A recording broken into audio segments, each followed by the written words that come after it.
The largest Dutch United East India Company return ship, the Batavia, was on her way to Batavia, the VOC headquarters on Java in the East Indies, to deliver goods and people there. She had veered off course and away from the fleet because her captain and the undermerchant planned to mutiny. Adriaan Jacobszoon and Hieronymus Corneliszoon had already recruited a small number of sailors, soldiers, and even company assistants to seize control of the ship. They planned to kill the upper merchant Francisco Pelsaert, throw the unwilling crew and useless passengers overboard, and sail the seas like pirates. They were waiting for the opportunity to strike when the ship ran aground with 322 souls on board. When the ship crashed, Commodore Pelsaert had been thrown out of his bunk and hit the bulkhead hard.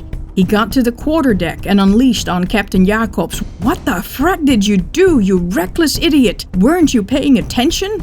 The captain told Pelsaert that he had not been asleep at the wheel and had been watching the waters closely. When he saw what looked like breakers, he had asked Hans the gunner to check it out, and he told him that it was the moonlight on the waves. Jacobs had trusted his call. Jacobs had no clue where they were and believed they hit a shallow, far from known land. They would throw out an anchor to the rear of the ship to try to reel her off the rocks. Here's to hoping the Batavia crashed on low tide. People started gathering on the main deck as waves crashed all over and around them. The ship listed to the left and was rocking back and forth with each wave pounding the hull. It was nearly impossible to stand. The high boatswain Jan Evertszoon had a difficult time getting the crew in line. They were in shock, but enough sailors followed the many orders that the captain and the upper merchant sent to him. They had to strike the sails because the wind kept pushing them further up the shallows. They had to sound the depths around the ship to see in how much water the Batavia was, and they had to check the holes for leaks in the hull. The crew discovered that the hull was miraculously still intact, but judging from the scraping noises below, the ship was being sawn in half. The upper steersman Klaas Gerritszoon sounded the depths around the ship as best he could. It was bad, really bad. The Batavia needed 16.5 feet of water to float. The back of the ship was in 18 feet of water, and the front even less, a lot less. They quickly lowered the yawl over the side of the ship to make more soundings. It was really, really bad.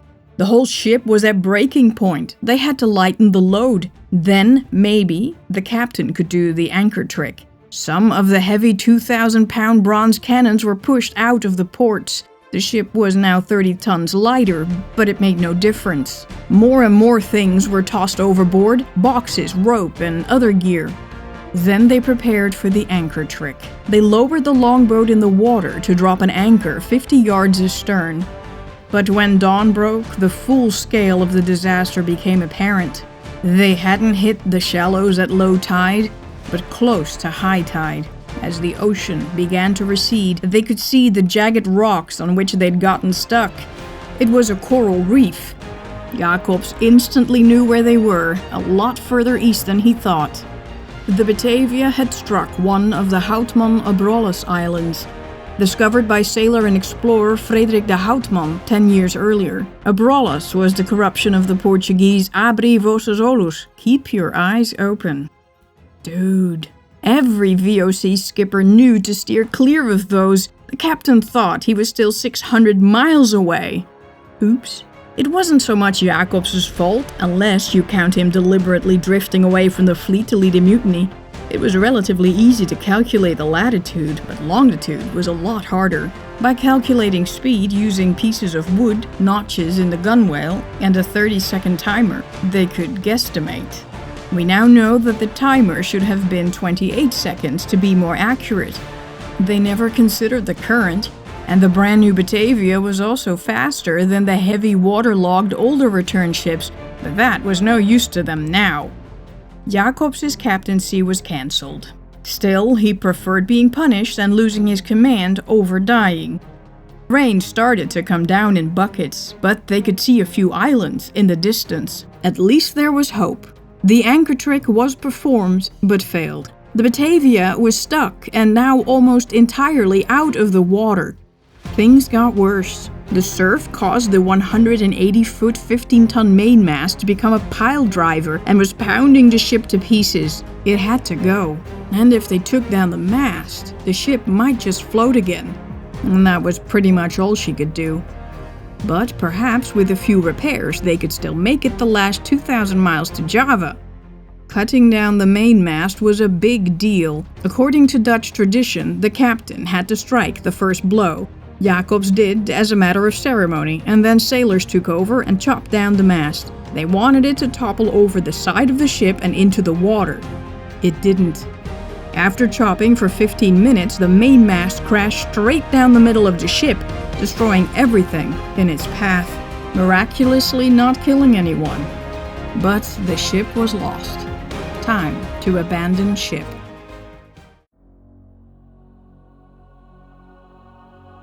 At 7 a.m., Pelsart decided that someone should check out the islands they could see in the distance. It was such an important job that he ordered Captain Jacobs himself to get in the yawl and head over there. Jacobs returned 2 hours later. The islands had no shelter and no fresh water, but they didn't appear to get flooded at high tide. The nearest island was tiny, only 3 times the length of the ship and about as wide. There was no vegetation, no sand, just sharp coral ground. But it was something. Pelsart's first and pretty much only responsibility as the upper merchant was to save and secure the company's cargo. But because of the great yammer that there was on the ship of women, children, sick and poor-hearted men, we decided to put most people on land first, and meanwhile get ready on deck the money and most precious goods. And he had to hurry, because the whole ship was in danger of falling apart. Sure enough, an hour later, at 10 a.m., a large portside section of the Batavia's hull below the waterline burst, and water came rushing in, flushing out several carpenters and caulkers into the ocean to drown. The guys had been down there to strengthen the hull. The bread locker was now under water. With the water coming in, the ship began to shift, the stern sinking ever lower. People could barely remain on their feet. Jacobs ordered to get as much food and water on deck immediately. While some remained calm and followed orders, half a dozen or so panicked and jumped into the ocean. They wanted to swim to the islands, but the waves smashed them onto the reef, and they drowned. Meanwhile, Operation Abandon Ship was in full swing. The 32-foot yawl could carry 10, and the 40-foot longboat could carry 35 people across at a time. There were still a little over 300 people on board. Jacobs and his sailors spent all day loading and ferrying people across to the little island. It was slow going because the ship was moving so much because of the waves, and they risked losing the boats or the people. At some point, Pelsart insisted that his jewelry box had to be shipped over to the island as well. Its weight nearly capsized the boat, but Pelsart wouldn't take no for an answer. Husbands, wives, and children got separated. But by nightfall, 180 people had been transferred to the small island, about half the ship's company. They had also shipped over a few containers of bread and barrels of fresh water, but the survivors started eating and drinking it all, as if there was no tomorrow. Pelsart wanted to send more food and water over, but Jacobs warned him. It won't help at all that we save water and bread, for everyone on land drinks as much as he can. To forbid this had no result unless you order otherwise. Pelsart had to leave his precious cargo behind and come with the captain to the small island to restore law and order. Euronymous was like, I'm gonna just stay here and keep an eye on the 120 left behind. The under-merchant wasn't being helpful. He couldn't swim and feared he would drown. Only 1 in 7 people could swim at the time. Pelsart landed on the little island. It was a free-for-all. He got the people under control as well he could. Now the upper merchant wanted to return to the Batavia, but the strong winds and current made it impossible. Meanwhile, back on the ship, the sailors and soldiers were like, "Guess we'll die then," and chased away the man in charge of protecting the liquor cabinet. Gunnar Allard Jansson chased him out of the bottle room, calling out, "Rats and dogs, you've been masters here long enough, now I for a while," and cut him with a knife across his back. In no time, the men got super drunk. Soldier Jean Thiriou, the drunkest of them all, took an axe to the money box on the main deck. Some of the more disciplined crew chased him off and got a carpenter to fix the chest with a plank. But all over the ship, men were going through other people's belongings, taking out the valuables. Hieronymus was like, "Whatevs, you do you." He hung out in the great cabin, and the mutineers joined him there. The next day, an hour before dawn, Jacobs moved the survivors from the small island to the larger island. After that, they tried to get the others off of the ship. The bigger island was only slightly better than the small one. It was kind of a triangle, 500 yards long and 300 wide. No hills, no trees, and only a few bushes. It was dead, desolate, and utterly unwelcoming. But it was home to thousands of seabirds and several colonies of sea lions, also known as food. And there was sand here, but when they dug in the hopes of finding water, 2 feet down, they hit coral. Pelsart, with some officers and sailors, remained on the small island closer to the wreck. They also kept most of the water and food, some navigational equipment, and Pelsart's box of jewels. But the upper merchants started to freak out about salvaging the cargo and what the company would do to him if he failed to secure it. In the meantime, Jacobs had managed to save 40 more people from the Batavia, leaving 70. Pelsart really wanted to get back onto the ship, but once again the wind made it impossible to get close, and now the tide kept him from going back to the island. He was stuck, dead in the water. Jan Egbertsson, a carpenter, jumped into the water from the ship and swam toward them to deliver a message. The undermerchant said it was no longer safe on board. Pelsart sent Egberts back to the ship with instructions for Hieronymus. He had to throw a few planks overboard. They could use them as leeboards and build up the side of the boat. The undermerchant also had to organize the men to build some rafts, so if the ship went down, they could save themselves and paddle to the island. And he had to gather all the company's treasure and put it on deck, ready for safe transfer. 6 planks were thrown overboard and picked up by the upper merchant's boat. Those left on the ship were having a "we're going down with the ship" party in the great cabin, and started going through all of Pelsart's things. In the morning, Hieronymus Cornelis has taken out of the desk of the commander all his papers, as well as the notes regarding the fact concerning Lucretia, and has read the same publicly before all people. And after that, they have been torn up by Reikert Wouters and thrown overboard. But each one has done his best in the plundering and opening up, because they said and assured each other the ship was lost. They no longer had anything to do with the officers now. Cornelis Boontje Janszoon grabbed one of Pelsart's gold medallions embossed with Prince Frederik Hendrik's image, the Captain General of the States Army fighting against the Spanish in the 80 Years' War that was still raging at this time. He put the piece of jewelry in his hat and threw it overboard. There lies the rubbish, even if it was worth so many thousands. Soldier Thiriou busted the money chest on deck open again and started throwing the coins around, making it rain silver.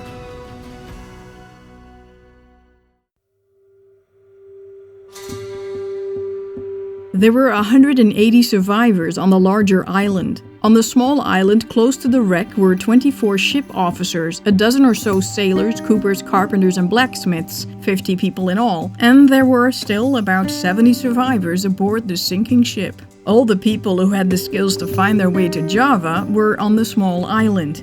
They also had the yawl and the longboat. These boats could make the 2,000-mile trek across the ocean to Java to get help. The bigger island had no such skilled folk, no boats, and they were running out of supplies. They only had half a gallon of water per person left, and a little bit of food. They apparently figured more supplies were gonna come from the ship. They didn't realize that Pelsart couldn't return to the Batavia to get these supplies. The weather was terrible, and most food on board was already ruined by the seawater. The survivors on the smaller island looked at that island and saw 180 dead people. They started calling it Eiland van Batavia's Kerkhof, the island of Batavia's graveyard. Pelsart was desperate to salvage the cargo and ordered the men to bring him back to the ship, and the captain was like, "You crazy." Those 70 guys were so mad by now for being left behind that they would seize the boats the moment they got there. Without those boats, no one was getting to Java.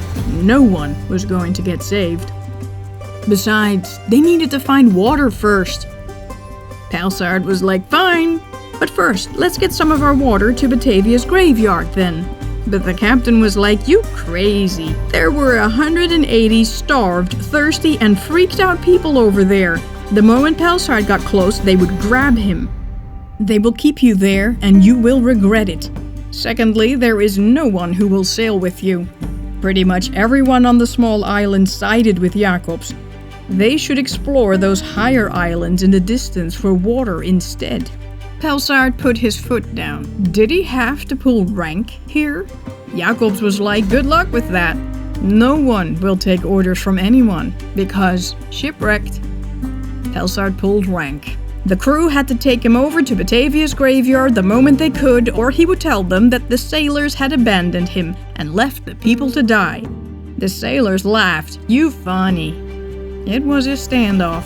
Pelsard then said, y'all ain't gonna be laughing when I tell Governor General Koen that you refuse to obey a direct order. Fair point. Refusing to obey an order was a death sentence. Governor General Jan Pieterszoon Koen was not a kind man, and one did not piss him off. Pelsard found the high boatswain Evert and 6 sailors willing to take him over to Batavia's graveyard with a barrel of water. On one condition, that if those graveyard guys grabbed Pelsard, the crew could just row away, no consequences. The moment the yawl approached the island, Evert didn't dare to land. They would grab Pelsard, and them with it. He refused to get closer. Pelsard wanted to jump overboard and swim to the island, but Evert grabbed him, threw him down in the boat, and told the men to row away. The mob on the island saw what had happened and watched the yawl leave with their precious supplies. They were furious. Meanwhile, Jacobs and his men were preparing to go in search of water. First, they would check on those 2 high islands. If they found nothing, they'd make for the coast of the Southland, Terra Australis. That should be about 50 miles away, and if that failed, they'd go straight to Java. They loaded up the boats with water and food. Pelsard feared that Jacobs and his crew might just leave and never come back, and so he also got on board to make sure that they would return if they found water. The commandeur had left a message on the small island under one of the bread barrels saying that they had gone in search of water and would return as soon as possible. 3 men who were left asleep on that little island woke up to find it. They were not thrilled. The yawl was left behind, and the 3 survivors used it to get to Batavia's graveyard and tell the 180 people there where the upper merchant and the captain had gone. No one believed they'd be back. After 2 days, 3rd steersman Gilles Franszoon and a few other sailors got in the yawl and decided to go look for water themselves.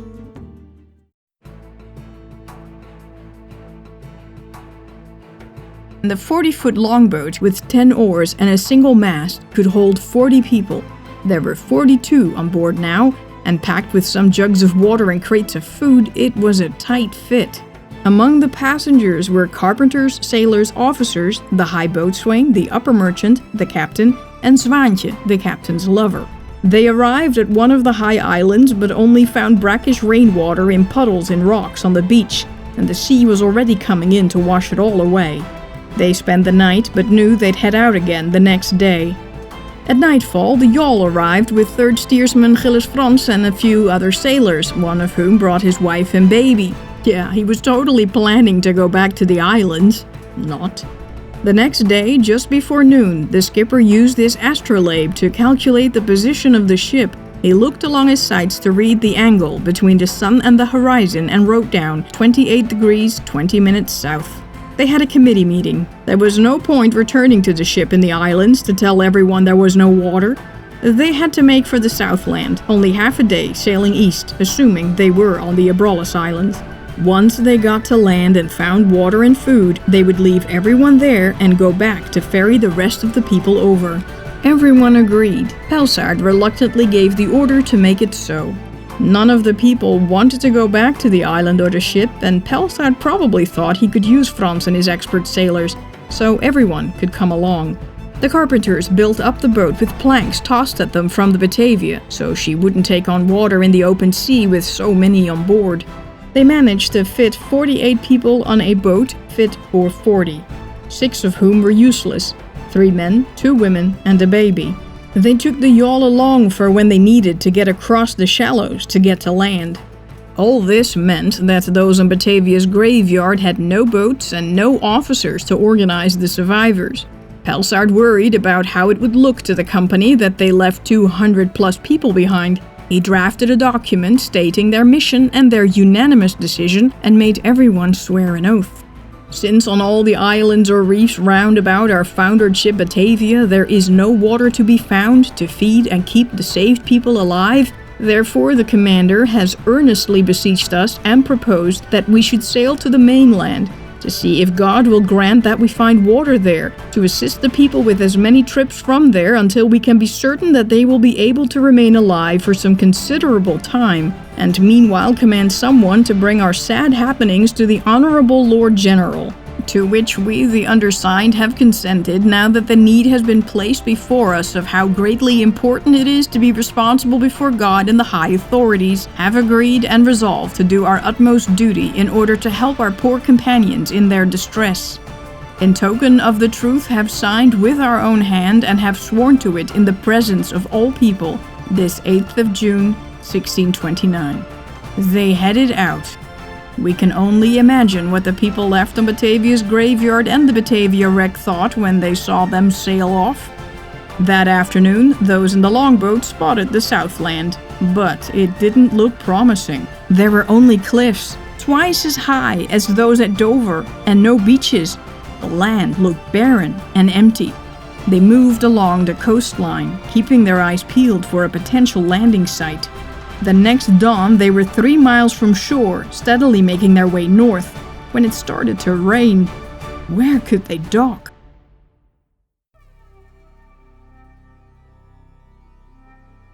Bodies started washing up on Batavia's graveyard shores, and on the island itself, people were dropping like flies. The place was beginning to live up to its name.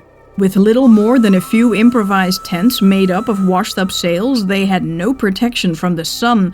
There was no water on the island, no cloud in the sky, no raindrop fell. The water in the few barrels they did have ran out, and Pelsart and the captain had obviously abandoned them. They were well and truly on their own. They started referring to the small island as Verraders Eiland, Traitor's Island. After a few days, people started to go mad with thirst. It was absolute torture. Dry mouth, muscle cramping, tongue swelling, throat tightening, skin cracking, eyes bleeding, hallucinating, and then the sweet relief of death. Some survivors sucked on rocks and lead pellets to produce saliva and get some relief. They drank their own urine, possibly the blood of seagulls and sea lions, and those mad enough drank seawater. Folklore had told them that drinking seawater would lead to madness, but driven to extremes, they risked it. They didn't know then that a pint of seawater a day could work, though that wouldn't quench the thirst, it would make it worse. 10 people had already died, and more were withering away. The only water was on the Batavia. The few barrels of water that had washed ashore were drained in minutes. There had to be more containers on board, but how could they get to it? The reverend servant girl, Wybrecht Klaas, volunteered to swim to the wreck. It was a mile out, but she could wade a big part of the way. She couldn't climb aboard the Batavia, and after 2 tries she crawled on the reef next to the wreck and asked the men to throw a line that she could tie around her waist and to pull her up. Wybrecht informed the men that the commandeur, the captain, and others had left in the longboat. 170 of them were still alive on the main island with no water and no food. Wybrecht managed to return to the island with a small barrel of water, but the strongest men took it, leaving the weaker ones parched. They needed a leader, someone who would guard and distribute the food and water evenly, but there was no one. The highest-ranking officer was Frans Janszoon, the surgeon. He may have gone ahead and followed VOC protocol and formed a council. The Dutch had, and still have, a council for everything. It was likely that this committee consisted of the following people: the surgeon, the clerk, the provost, the corporal, a petty officer, and the reverend. Pelsart's clerk, Salomon Deschamps, was the most senior VOC employee. The provost, Pieter Janszoon, was of a lower rank than the idlers but had some sway. Corporal Gabriel Jacobson represented the soldiers. A petty officer spoke for the sailors, and the reverend acted on behalf of a different kind of authority. But who would listen to a council while they were dying? That's right, no one.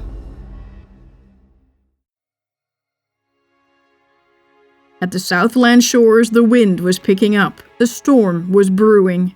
The people in the longboat scanned the coast hoping to see an inlet, a beach, a river, any place that would give them shelter, like a normal country. But there was nothing. It was a dry and cursed land with no foliage or grass. The sky darkened, the wind blew, and the waves kept building and coming at them faster. They were officially in a storm and in the fight for their lives. Jacobs ordered the sails to be struck and could no longer steer the ship, which was now at the mercy of the currents. Winds threatened to capsize them, the waves crashed over them, and the rain flooded the boat, causing the vessel to be even lower in the sea. They needed to bail out the water, but with so many people and so much stuff, it was impossible. The empty yawl dragging behind them also filled up with water. Jacobs had to cut it loose, and then made another painful decision. They had to ditch the stuff that was preventing them from bailing out the water. Into the ocean the bread and water barrels went. They only kept 2 barrels of water. And they bailed and bailed until finally, 24 hours later, the storm let up, and they were safe again. Relatively speaking. As Pelsart had hoped, the same rain that threatened to kill those in the longboat also crashed down on Batavia's graveyard. Here it was a godsend. Survivors had constructed a system of sails to collect water, and they filled barrel after barrel to the brim. On the Batavia wreck, the stormy waves pounded the ship to pieces.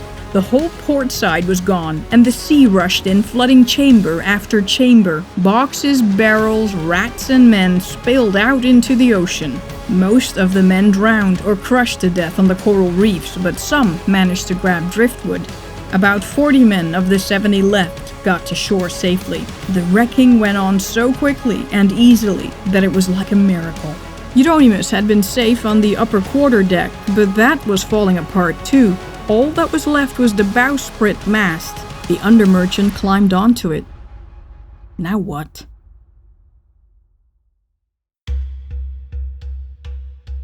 The longboat folk had spent 3 days looking for water. The sun mercilessly beat down on the passengers, roasting them alive. The weather was very calm, but without wind, the boat was at the mercy of the currents. According to Jacob's calculations, they were already 300 miles away from the island, and 1/6 of the way to Java. Their water supply was running low. The Southland coast still looked unforgiving, though the landscape was changing. What was that? A single column of smoke? Smoke meant fire, fire meant people, people meant water. Hopefully these people were kind. The currents were too strong for the boat to dock, so 6 strong sailors swam through the surf and went on land to investigate. They all made it, but only just. The men climbed up the steep cliff but saw no one. The search for water began. Then, at nightfall, those in the longboat saw 4 men creeping toward the sailors on hands and feet. When our folk, coming out of a hollow upon a height, approached them suddenly, they leapt to their feet and fled full speed, which was clearly seen by us in the boat. They were black people, entirely naked, without any cover. The men didn't know, of course, but they met the Aborigine Yingarda nation. For the first time ever, the people from 2 continents laid eyes on each other. They had a story to tell back home. The swimmers safely returned to the longboat, sore from being beaten on the rocks as they broke through the surf. Still in need of water, the traders sailed further up the coast. Out on the Batavia wreck, Neptune was ready to reclaim the ship. It was a matter of hours. For 2 days now, since the vessel broke apart, Euronymous held on to the only part still clear of the water, the bowsprit. He couldn't swim, and wasn't sure he should do what others had tried and most had failed to do: jump in the water, hold on to wreckage, and hope to get washed ashore. But in the early morning, one giant wave crashed on the wreck and ended it all. The bowsprit broke and started to fall. The apothecary disappeared into the black waters below.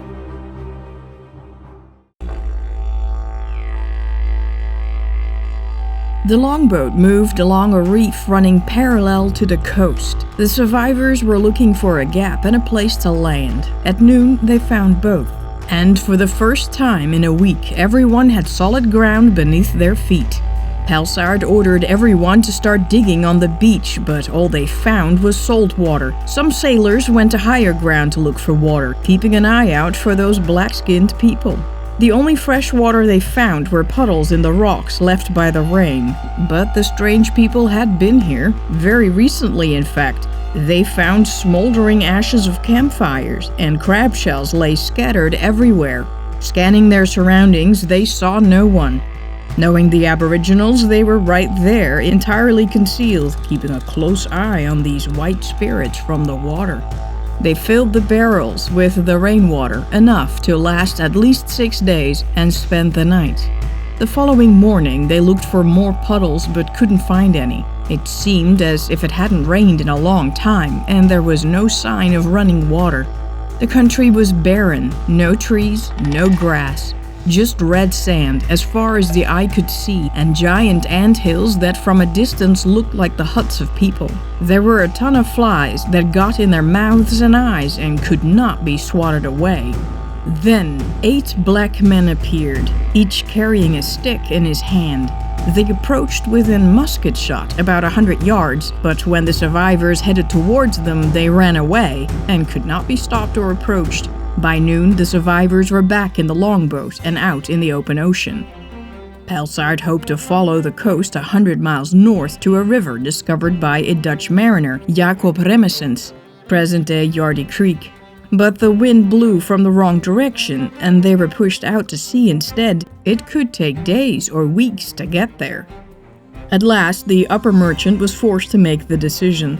They were more than 300 miles away from the people they'd left behind. It made no sense to return to the islands without water.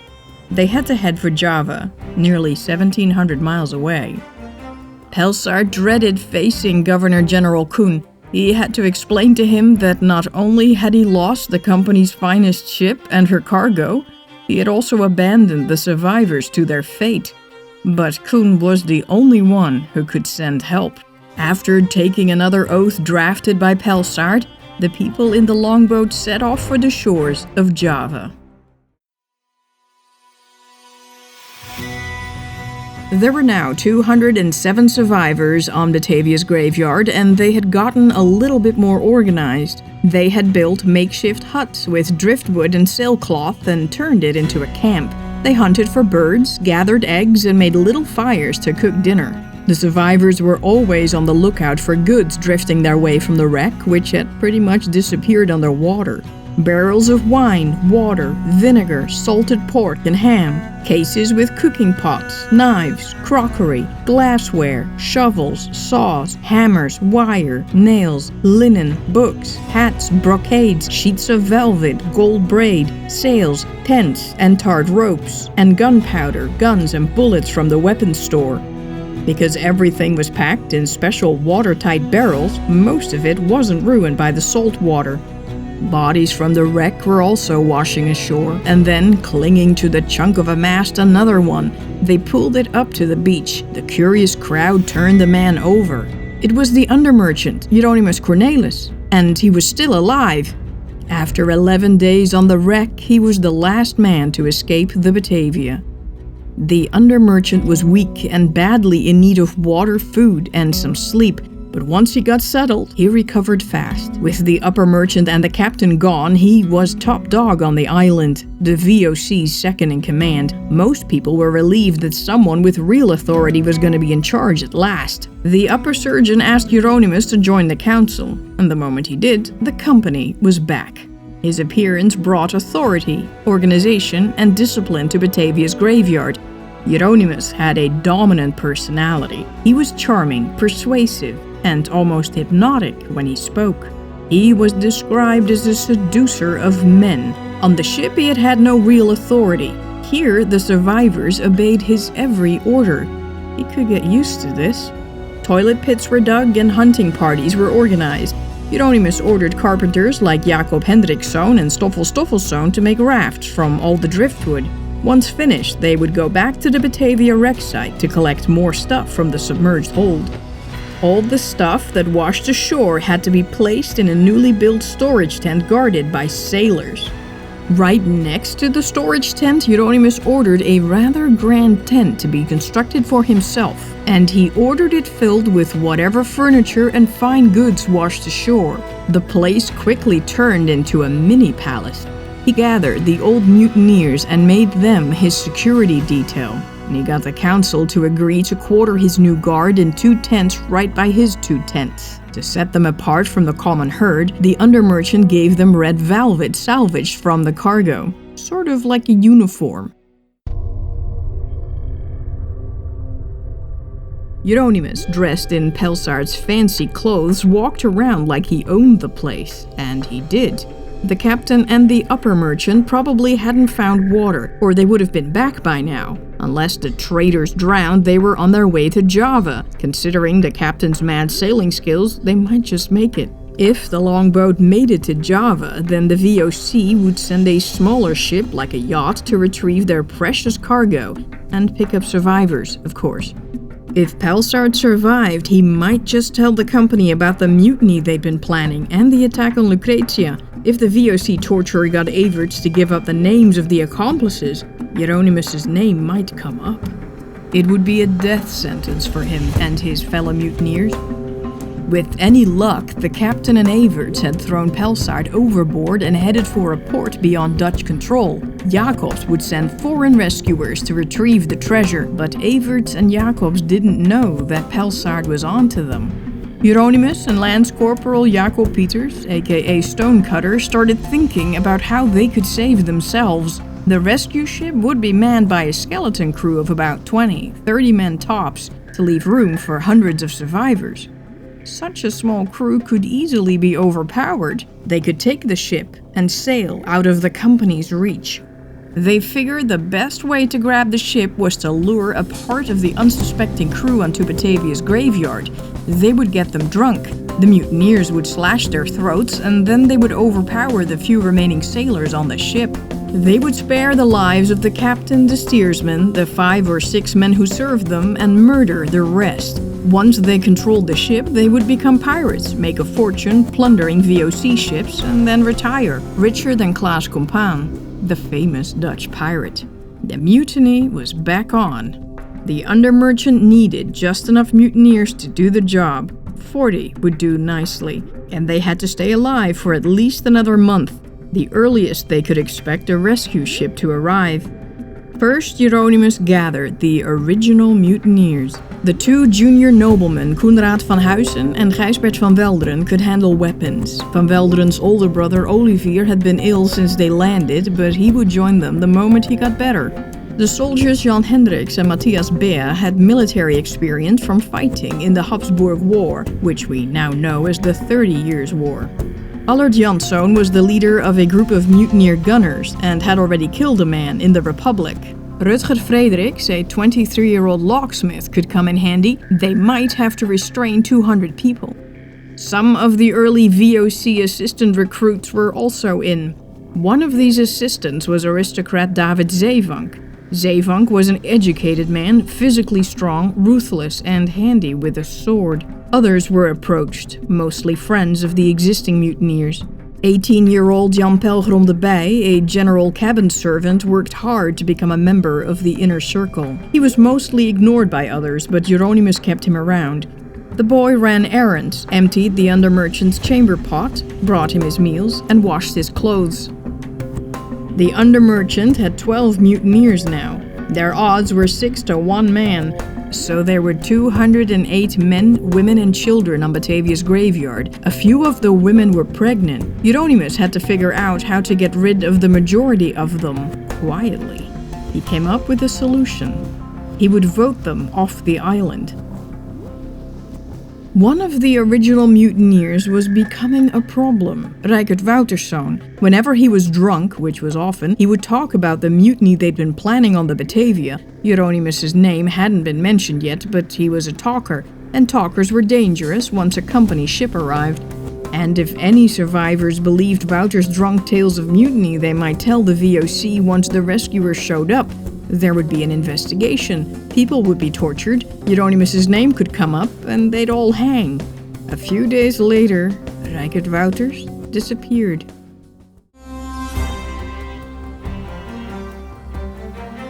Our cozy group of traders, packed tightly in the longboat, had to be getting pretty sick of each other by now, and there was a baby on board. Fun. There are no records of what they did to survive, but they must certainly have been well behaved. Their lives depended on it. From someone on board, we know that it was a very tight fit, and they weren't allowed to move because they feared the boat would capsize. Yet it seems likely that they switched places regularly to stretch their legs a little and not go completely stir-crazy. They could have been singing, telling stories, praying, or dreaming of what they would do once they got back on land. It was a common survival technique. This and their determination to see land again, to be reunited with family or friends, and their faith in God would have helped during long periods in an open boat. Pelsard was once again sick as a dog with his recurring fever from India. So were Jacobs and Evert still plotting a mutiny?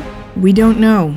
Jacobs was probably not aware that Pelsard suspected him of being involved in Lucretia's assault, but throwing someone overboard from a crowded boat wouldn't go unnoticed, and might even have tipped the thing over.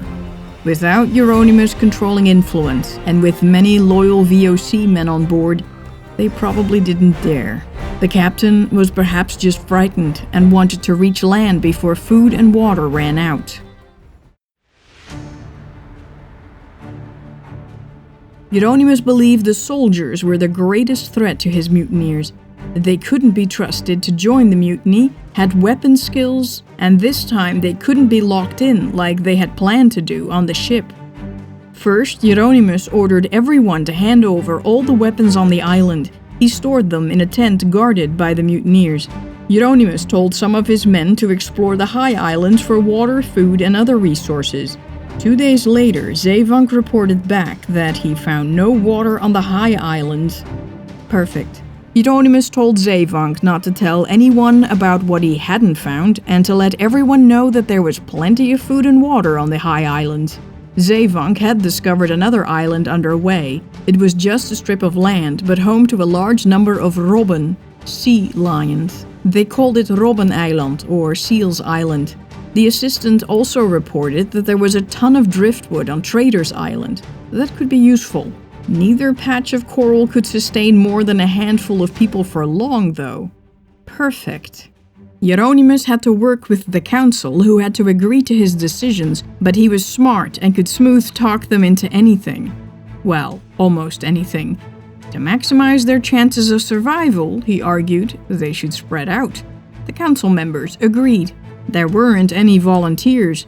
Their island, uncomfortable as it was familiar, and there was strength in community. It was the community Hieronymus wanted to break up. He was the VOC man, the big chief, so everyone listened as he divvied up the groups.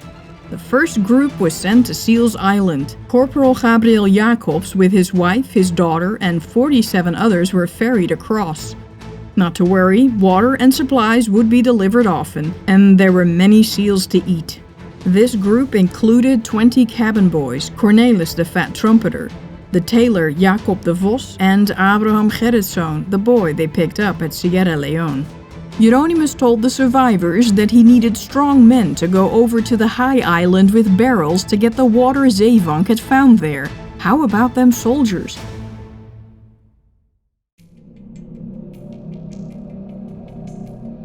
Hieronymus told Wiebe Hayes that by the authority of the council and the VOC, he had to pick 20 of his best soldiers to be transported by rafts to the high islands to get the water, including the 6 French soldiers. Once his men collected the water, Hayes should light 3 separate fires to signal them to come get them. Why Wiebe Hayes? He was not a cadet, not an officer, but a mere soldier. But he was 42, older and more experienced than the others.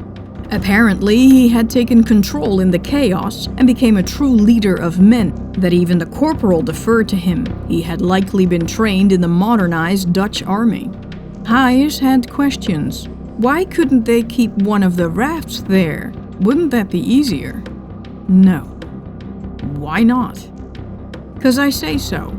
And another thing, you can't take the muskets. Why not? 'Cause I say so. And another thing, take Jan Karstens with you.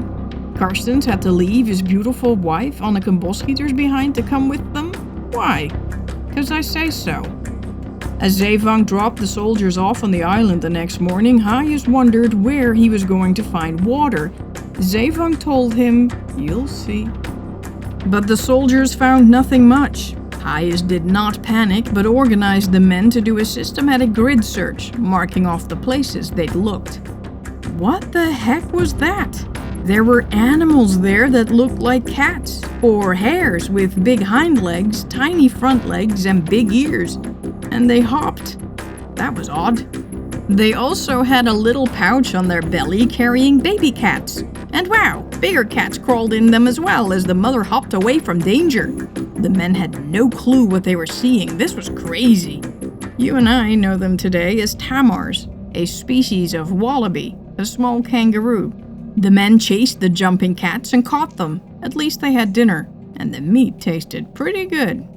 The morning after Hayes and company were dropped off, Hieronymus told the provost, Pieter Jans, that he had to go to Traitors Island. He had to bring his pregnant wife and child, soldier Klaas Harmansson and his pregnant wife, Claudine Patois and her child, and 8 others. That place was not comfortable. But Hieronymus had a mission for them. They had to gather all the driftwood and build rafts with the tools they would be given. Once they were done, they could join Hayes. Still doubtful, the provost agreed. With 3 groups gone, only 140 people remained on Batavia's graveyard. Too many as far as Hieronymus was concerned, but it was starting to look a lot more like it. You may have noticed that a few of the counselors were now gone from Batavia's graveyard. Only the Reverend, Surgeon Frans, Salomon Deschamps, and Hieronymus were in charge. Hieronymus was still outnumbered 3-1, but he would fix that soon enough.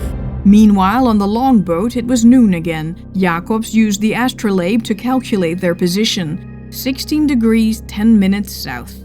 They had traveled 100 miles in 24 hours. Thanks to the favorable wind and the current, they were making excellent progress. After 3 days of intense searching High Island 1 for water, Hayes was sure that there was no supply here. Brackish water had sustained them, but they should wait to the second high island and look there.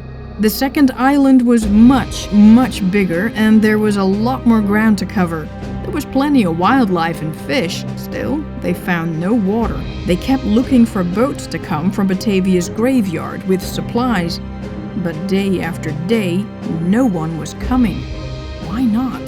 Hieronymus was sure that Hayes' men trapped on the high islands were starving and dying of thirst by now. They were no longer a problem. They didn't have a raft, but if somehow they made it back, his heavily armed men would blow them out of the water with the muskets.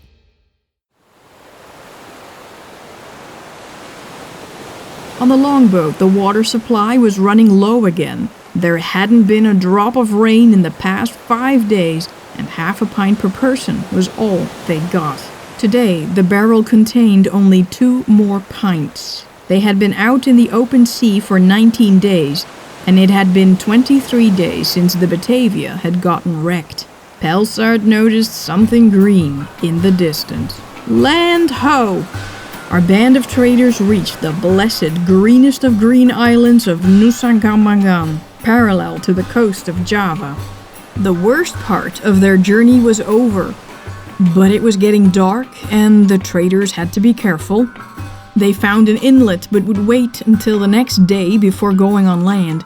Risking wrecking the boat would be stupid now that they'd come so far. They had to be careful on land as well. The Dutch did not control all of Java, and there were hostile people around. The following day, they rowed a short distance to the shore and found a river. Thanks and praise the Lord. Time to drink, to swim, and to relax. They still had a ways to go, but Jacobs could be mighty proud of himself. His brilliant seamanship had landed everyone safely on a shore. Everyone was still alive, even the baby.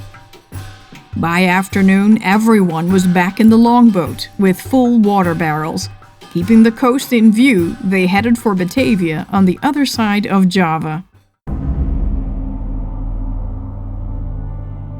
Because of a little rain, Hayes and his men were able to drink the water from the puddles, but their search for a proper water source was still a bust. Hieronymus had obviously lied, or Zeevank had lied to Hieronymus, but why? Hayes was troubled. If they couldn't find water, they would die once it didn't rain for a few weeks. On Trader's Island, things were not looking much better. The survivors there had plenty of driftwood, but hardly any food or water.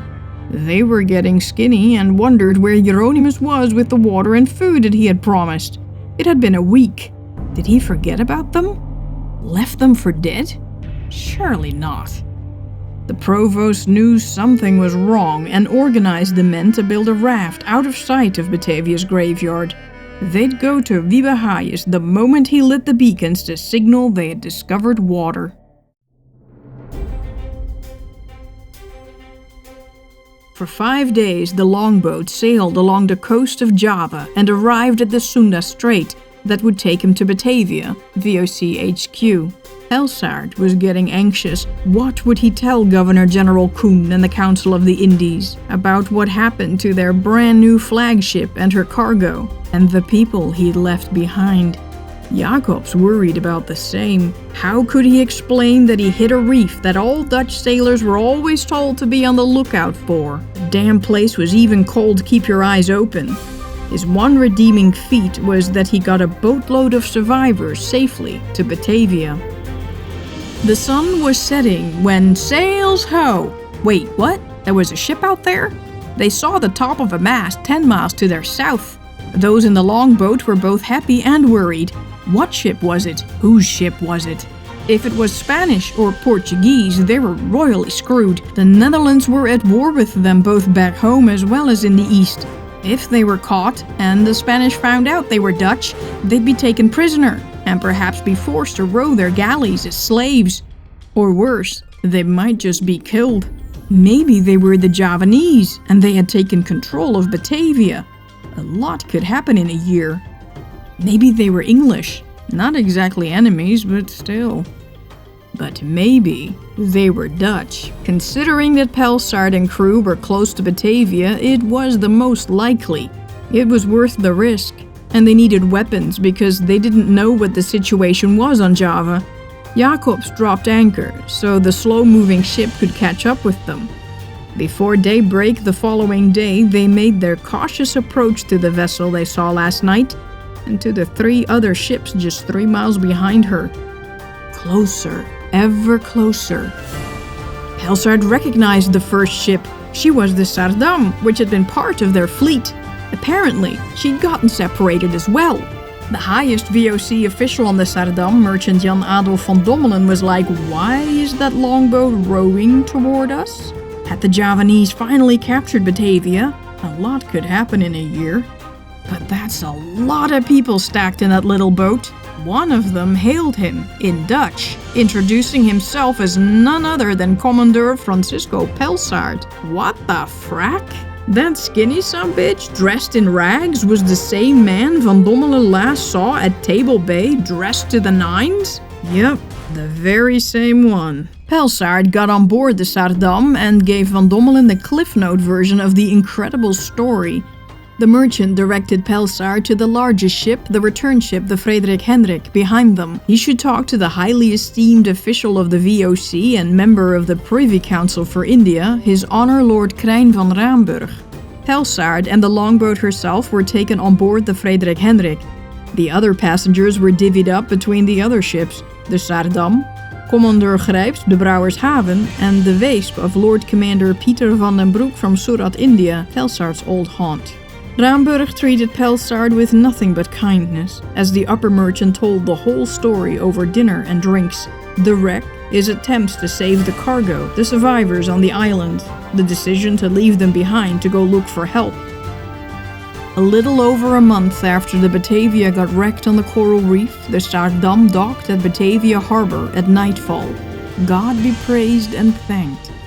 Pelsard was nervous as heck.